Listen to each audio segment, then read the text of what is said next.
कैलाश दुनिया का एकमात्र ऐसा पर्वत जिसके रहस्य ने विज्ञान और आस्था दोनों को चौंका दिया है। असली सच क्या है, यही राज आज खुलने वाला है। तो चलिए शुरू करते हैं। बचपन से ही आरव के मन में एक प्रश्न बार बार उठता था, कैलाश पर्वत में आखिर क्या छिपा है। जब भी वह किसी साधु को देखता तो उनकी आंखों में एक अजीब सी चमक पाता।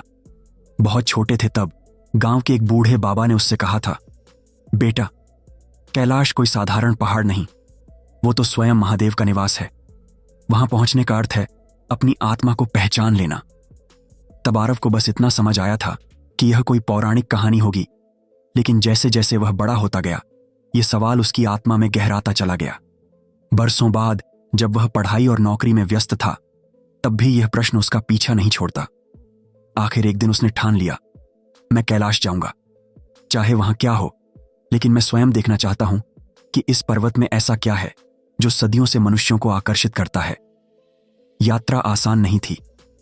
तिब्बत की ठंडी हवाएं, बर्फ से ढकी चोटियां और ऊंचाई पर सांस लेने में कठिनाई सब मिलकर किसी साधारण इंसान की हिम्मत तोड़ देते। लेकिन आरव के भीतर एक अजीब सा खिंचाव था। ऐसा लगता था कि मानो खुद पर्वत उसे अपनी ओर बुला रहा हो। जब उसने पहली बार दूर से कैलाश का दर्शन किया तो उसकी आंखें नम हो गईं। वह दृश्य इतना अलौकिक था कि शब्द जैसे गले में अटक गए। वह खड़ा था एक विशाल मैदान में, सामने बर्फ से ढका वह शिखर, उसकी आकृति ऐसी कि जैसे धरती पर कोई विशाल शिवलिंग स्थापित हो गया हो। चारों दिशाओं से देखने पर इसका रूप बदलता। कभी लगता जैसे स्वस्तिक की छाया बन रही हो तो कभी लगता जैसे स्वयं ध्यान मग्न शिव वहां बैठे हों। आरव ने अनायास ही अपने हाथ जोड़ दिए। स्थानीय लामा उसके साथ थे। उन्होंने धीरे से कहा, यह पर्वत केवल देखने के लिए है, उस पर चढ़ने की कोशिश मत करना। कई लोगों ने कोशिश की लेकिन कोई लौटकर नहीं आया। जो लौटे उन्होंने ऐसी बातें कहीं कि सुनकर रोंगटे खड़े हो जाते हैं। यहां अदृश्य शक्तियां हैं जो किसी को अनुमति नहीं देती। आरव ने उनसे और जानना चाहा। लामा ने कहा, यहां से 4 महान नदियां निकलती हैं जो चारों दिशाओं में बहती हैं। ये संयोग नहीं है, कैलाश धरा का ध्रुव है। यहां समय और स्थान का संतुलन है। साधारण मनुष्य इसे समझ भी नहीं सकता। रात हुई तो आरव अपने तंबू से बाहर निकला। चांदनी में कैलाश की चोटी चमक रही थी और तभी उसने देखा मानो शिखर से हल्की हल्की प्रकाश रेखाएं निकल रही हों। वे रेखाएं कभी आकाश में गोल घेरा बनाती तो कभी तारों से मिल जाती। आरव की सांसें थम गईं। वह सोचने लगा, क्या यह मेरी आंखों का भ्रम है या सचमुच यहां कुछ अलौकिक हो रहा है। अगले दिन जब वह कैलाश की परिक्रमा करने निकला तो उसकी आत्मा पर अजीब असर होने लगा। हर कदम पर उसे लगता कि कोई अदृश्य शक्ति उसके भीतर झांक रही है। कभी उसे लगता कि समय थम गया है, कभी लगता कि वह घंटों चल चुका है, लेकिन घड़ी में सिर्फ कुछ ही मिनट हुए। साथी यात्री भी यही अनुभव साझा कर रहे थे। कोई कहता, मुझे लगा मैंने किसी को शंख बजाते सुना। कोई कहता, मुझे लगा किसी ने मेरे कान में मंत्र फुसफुसाया। आरव को बचपन की वह बात याद आई। कैलाश पर चढ़ना असंभव है क्योंकि यह पर्वत मनुष्यों के लिए नहीं, देवताओं के लिए है। उसने पास ही बैठे एक वृद्ध साधु से पूछा, क्या सच में यहां कोई अदृश्य शक्ति है जो रक्षा करती है। साधु ने मुस्कुराकर कहा, बेटा, पर्वत पत्थर नहीं, चेतना है। जिस दिन कोई मनुष्य सचमुच अपने भीतर के पर्वत को जीत लेगा उसी दिन कैलाश का रहस्य खुल जाएगा, वरना यह शिखर हर किसी को रोक देगा। उस रात आरव ने एक स्वप्न देखा। स्वप्न में उसने स्वयं को कैलाश की चोटी पर खड़ा पाया। चारों ओर असीम शांति थी। सामने आकाश गंगा फैली थी और उसके बीच से एक गहरी गूंजती हुई ध्वनि आई, ओम नमः शिवाय। आरव की आत्मा कांप उठी। उसने जैसे ही उस ध्वनि को सुना उसकी आंख खुल गई। वह पसीने से भीगा हुआ था लेकिन हृदय में एक अजीब सी शांति उतर आई थी। यात्रा के अंत में जब वह लौट रहा था तो उसके मन में केवल एक ही प्रश्न रह गया, क्या कैलाश केवल हिमालय की एक चोटी है या फिर यह ब्रह्मांड का वह द्वार है जहां से समय, ऊर्जा और आत्मा सब नियंत्रित होते हैं। उसने ठान लिया कि वह इस रहस्य को समझने के लिए विज्ञान और अध्यात्म दोनों की ओर रुख करेगा। आरव की आंखों में अब और भी गहरी जिज्ञासा है। क्यों कोई भी इस पर्वत पर नहीं चढ़ पाया? क्या सचमुच यह कोई और लोक का प्रवेश द्वार है? और क्या विज्ञान कभी इसके रहस्य को समझ पाएगा? आरव अपने गांव लौट चुका था लेकिन उसका मन अब भी कैलाश की घाटियों में ही अटका हुआ था। यात्रा खत्म हो गई थी पर सवाल अभी बाकी थे। रात को जब वह अपने कमरे में अकेला बैठता तो खिड़की से आती हवा में भी उसे वही हिमालय की ठंडी सरसराहट सुनाई देती। उसकी आंखों के सामने बार बार वही दृश्य घूम जाता जब उसने कैलाश की चोटी से निकलती रहस्यमयी किरणें देखी थीं, वह सोचता कि क्या यह उसकी कल्पना थी या सचमुच कुछ ऐसा हुआ था जो मानव समझ से परे है। एक दिन उसने तय किया कि वह केवल आस्था के आधार पर संतुष्ट नहीं होगा, उसे विज्ञान के जरिए भी इसका उत्तर खोजना होगा। वह अलग अलग पुस्तकों, शोध पत्रों और यात्रियों की डायरी में डूब गया। जितना पढ़ता उतना ही उलझता जाता। कुछ वैज्ञानिकों का कहना था कि कैलाश कोई साधारण पर्वत नहीं, बल्कि एक विशाल पिरामिड है जिसे प्रकृति ने नहीं बल्कि किसी अज्ञात सभ्यता ने बनाया है। इसकी सीधी धारदार आकृति, इसकी पूर्ण सममिति और इसके चारों ओर फैले छोटे छोटे पहाड़ मानो किसी अदृश्य स्थापत्य योजना का हिस्सा लगते थे। आरव को यह जानकर झटका लगा कि रूस के कुछ वैज्ञानिकों ने दशकों पहले कैलाश का अध्ययन किया था। उनका कहना था कि यह केवल एक पर्वत नहीं बल्कि पिरामिडों का राजा है।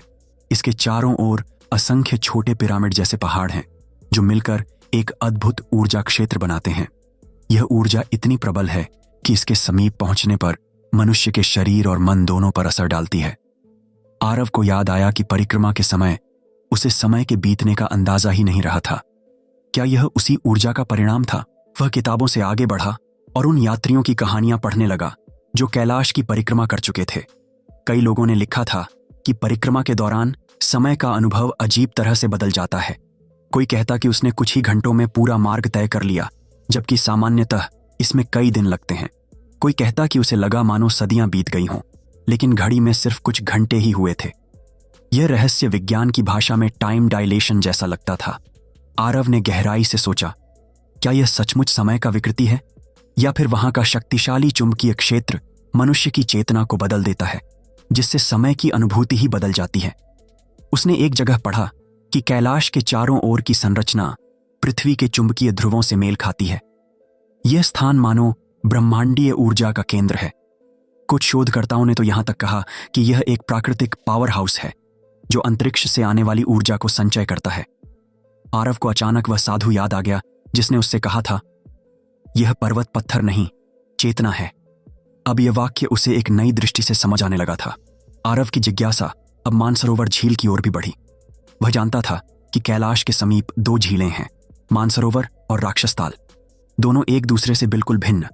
मानसरोवर का जल शांत, निर्मल और सकारात्मक ऊर्जा से भरा हुआ लगता है, जबकि राक्षसताल का जल अशांत और काला, मानो उसमें कोई अदृश्य शक्ति छिपी हो। साधु संत कहते हैं कि मानसरोवर शिव और शक्ति का प्रतीक है, जबकि राक्षसताल असुर और अंधकार का। आरव ने पढ़ा कि कई साधकों ने मानसरोवर का जल पीकर दिव्य अनुभूति की है। कोई कहता कि उसे अद्भुत ज्ञान मिला, तो कोई दावा करता कि उसका शरीर रोग मुक्त हो गया। वहीं जो लोग राक्षसताल के पास गए, उन्होंने भयावह सपनों और बेचैनी का अनुभव किया। यह सब केवल मान्यता नहीं, बल्कि कई यात्रियों ने स्वयं लिखकर दर्ज किया था। वह सोचने लगा कि क्या यह केवल मन की धारणा है या वास्तव में इन झीलों के पानी और ऊर्जा में अंतर है। विज्ञान ने भी माना है कि मानसरोवर का जल अद्वितीय है। उसमें ऐसी शुद्धता है जो दुनिया की किसी भी झील में नहीं मिलती, लेकिन इसके पीछे का रहस्य अभी तक उजागर नहीं हो पाया। आरव ने एक और चौंकाने वाली बात जानी।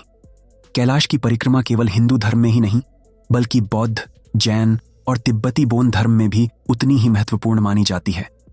बौद्ध मानते हैं कि यहाँ डेमचौक देवता का निवास है, जो करुणा और शक्ति के प्रतीक हैं।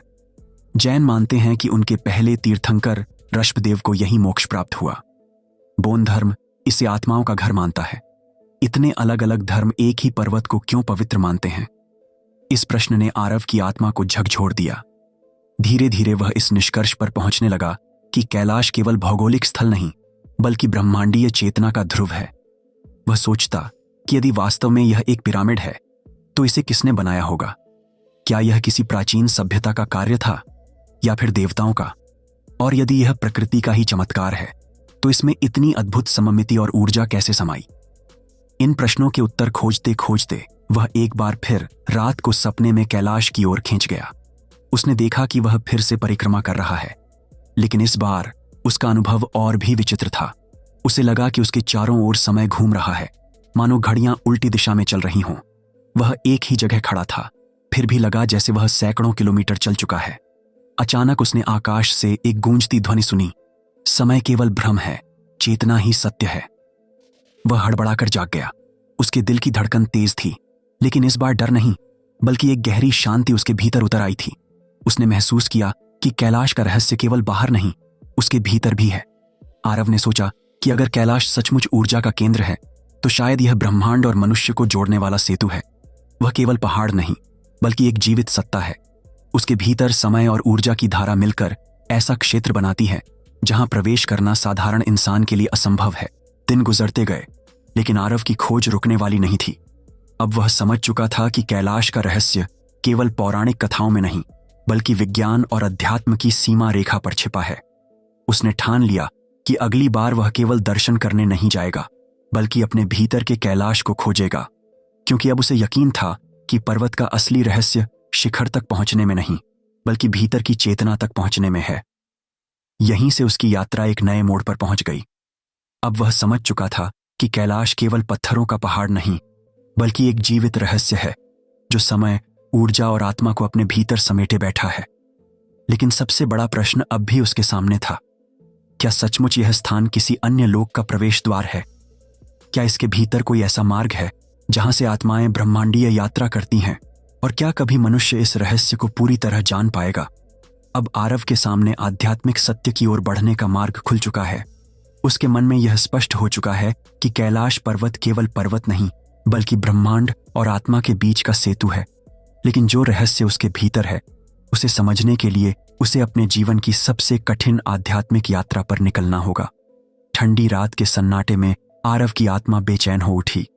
उसकी आंखें तो गांव के कमरे की दीवारों को देख रही थीं, पर भीतर वह अब भी कैलाश की गोद में था। धीरे धीरे उसकी बेचैनी ध्यान में बदल गई। उसने आंखें बंद कीं और मन ही मन प्रार्थना की, हे महादेव, यदि यह पर्वत सचमुच चेतना है तो मुझे अपने भीतर का मार्ग दिखाओ। जैसे ही यह विचार उसके मन में उठा, उसे लगा मानो उसकी सांसें गहरी होती जा रही हैं और समय ठहर गया है। उसने देखा कि उसके सामने वही रहस्यमयी प्रकाश प्रकट हुआ जो उसने कैलाश की परिक्रमा के दौरान देखा था। उस प्रकाश ने उसे अपनी ओर खींच लिया। पल भर में उसने खुद को एक गुफा के भीतर पाया। यह गुफा साधारण नहीं थी। दीवारों पर अनगिनत प्रतीक खुदे थे जो किसी ब्रह्मांडीय भाषा जैसे लगते थे। वे प्रतीक चमकते और धड़कते मानो जीवित हों। गुफा के मध्य में एक विशाल शिवलिंग स्थापित था। उसके चारों ओर धीमे धीमे जल की धारा बह रही थी। आरव पास पहुंचा तो उसे लगा कि यह केवल पत्थर का शिवलिंग नहीं है, बल्कि एक जीवित ऊर्जा स्तंभ है। उससे एक कंपन निकल रहा था जो उसके हृदय की धड़कनों से मिल रहा था। वह घुटनों के बल बैठ गया और अनायास उसके मुंह से ओम नमः शिवाय निकल पड़ा। तभी उसके सामने एक वृद्ध सन्यासी प्रकट हुए, वहीं जिन्हें वह कैलाश की तलहटी में मिला था, पर इस बार उनकी आंखों में और भी गहराई थी। उन्होंने कहा, आरव, अब तुम्हारी अंतिम परीक्षा शुरू होती है। तुमने विज्ञान और तर्क से खोज की, तुमने आस्था से जुड़ने की कोशिश की, परंतु कैलाश का असली रहस्य केवल समर्पण से खुलता है। आरव ने कांपते स्वर में पूछा, गुरुदेव, यह शिवलिंग कैसा है? यह यहां क्यों प्रकट हुआ? सन्यासी मुस्कुराए, यह शिवलिंग हर युग में, हर चक्र में समय के साथ प्रकट होता है। यह शिव का काल प्रवेश द्वार है।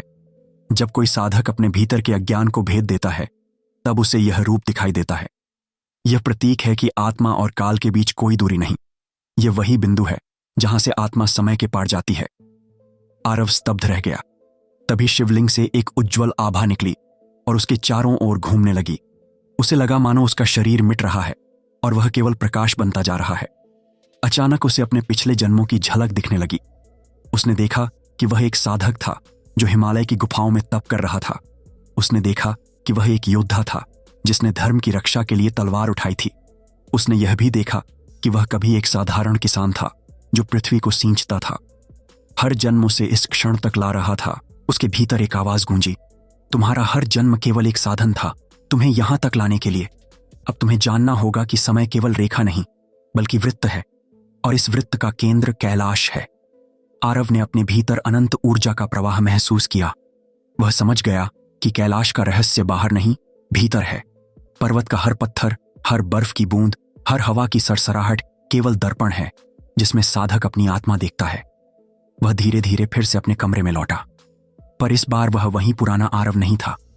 उसके चेहरे पर एक अद्भुत शांति थी। उसकी आंखों में गहराई थी, मानो उसने ब्रह्मांड का रहस्य देख लिया हो।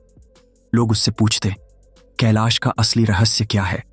वह मुस्कुराता और कहता, कैलाश एक प्रश्न नहीं, एक उत्तर है वहां जाने से तुम संसार नहीं देखोगे बल्कि खुद को देखोगे। कैलाश तुम्हें तुम्हारे भीतर का सत्य दिखाता है, वही सत्य कि हम सब ऊर्जा हैं, हम सब चेतना हैं, और जब हम इसे पहचान लेते हैं तभी जीवन का अर्थ समझ आता है। आरव का जीवन बदल गया। उसने अपने गांव में एक छोटी सी कुटिया बनाई और वहीं बैठकर ध्यान करने लगा। लोग उसके पास मार्गदर्शन के लिए आने लगे। वह किसी को धर्म का पाठ नहीं पढ़ाता, केवल इतना कहता, अपने भीतर जाओ, वहां तुम्हारा कैलाश है। और इसी तरह कैलाश पर्वत का रहस्य केवल एक भूगोल नहीं बल्कि आत्मा की यात्रा बन गया। जो वहां पहुंचता है वह समझ जाता है कि यह स्थल केवल पत्थरों का नहीं बल्कि ब्रह्मांड का हृदय है। यही वह स्थान है जहां समय थम जाता है और आत्मा अनंत में विलीन हो जाती है। अगर इस रहस्य ने आपके दिल को छू लिया तो वीडियो को लाइक करें, कमेंट में अपने विचार बताएं और सब्सक्राइब जरूर करें। आपका एक छोटा सा सहयोग हमें और भी अनकहे रहस्यों को आप तक पहुंचाने की शक्ति देता है। धन्यवाद।